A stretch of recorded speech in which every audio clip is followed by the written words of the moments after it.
30 days rice తినని మీ అందరికీ చెప్పే కదా! ఇది మన డే 2. అన్నం మానేస్తా అన్న తర్వాత నాకున్న బిగ్గెస్ట్ డౌట్ అసలు కడుపు ఎలా నిండుతుంది? హెవీగా లిఫ్ట్ చేయడానికి ఎనర్జీ ఎక్కడి నుండి వస్తుందని నాకు ఈ 3 డేస్‌లో బాగా అర్థమైంది. రైస్ కంటే పవర్‌ఫుల్ ఆల్టర్‌నేటివ్స్ మన దగ్గర చాలా ఉన్నాయి. నేను రీసెర్చ్ చేస్తే నాకు తెలిసింది. డే 2 అయితే కంప్లీట్ అయిపోయింది. ఇప్పుడు మెయిన్ కార్బ్ సోర్స్ నా దగ్గర 2 ఉన్నాయి. ఒకటి స్వీట్ పొటాటో, ఇంకోటి ఓట్స్. కానీ ఇక్కడ పెద్ద ట్విస్ట్ ఏంటంటే చాలామంది ఓట్స్ అంటే నచ్చదు. కానీ నేను లాస్ట్ 2 ఇయర్స్ నుండి ఓట్స్ తింటున్నా కాబట్టి నేను ఓట్స్‌ని ఈజీగా తింటాను. చాలామంది ఓట్స్‌ని మిల్క్‌లో తింటారు. బట్ నేను మార్నింగ్ మిల్క్‌తో ఓట్ మీల్ అనేది తీసుకుంటా. బట్ మళ్ళీ మధ్యాహ్నం అంటే చాలా కష్టంగా ఉంటుంది. సో నేనేం చేశానంటే యూట్యూబ్‌లో కొన్ని రెసిపీస్ చూస్తుంటే నాకైతే ఒక రెసిపీ అనేది కనబడింది. 250 గ్రామ్స్ చికెన్‌లో 100 గ్రామ్స్ ఓట్స్ వేసుకొని నేనైతే కుక్ చేసుకున్నా. వినడానికి మీ అందరికీ వియర్డ్‌గా అనిపించింది. కానీ నేను ట్రై చేశా. టేస్ట్ అయితే బాగానే వచ్చింది. ఈ మీల్‌లో నాకు 67 కార్బ్స్ అండ్ 16 ప్రోటీన్ అయితే వచ్చింది.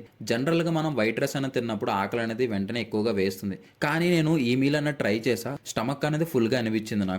వన్ సైడ్ ఏమో ఫుడ్ టేస్ట్ బానే ఉంది. ఇంకొక సైడ్ ఏమో బాడీ లోపల మొత్తం డైట్ వల్ల పెద్ద యుద్ధమే జరుగుతుంది. అసలు ఈ నో రైస్ డైట్ వల్ల రేపు నా జిమ్ వర్కౌట్ అండ్ పంప్స్ ఎంత దెబ్బతిన్నదో డే 3లో అయితే చూపిస్తాను. ఈ ఓపెన్ ఛాలెంజ్ మిస్ అవ్వకుండా ఉండాలంటే అకౌంట్‌ని అయితే ఫాలో చేసుకోండి.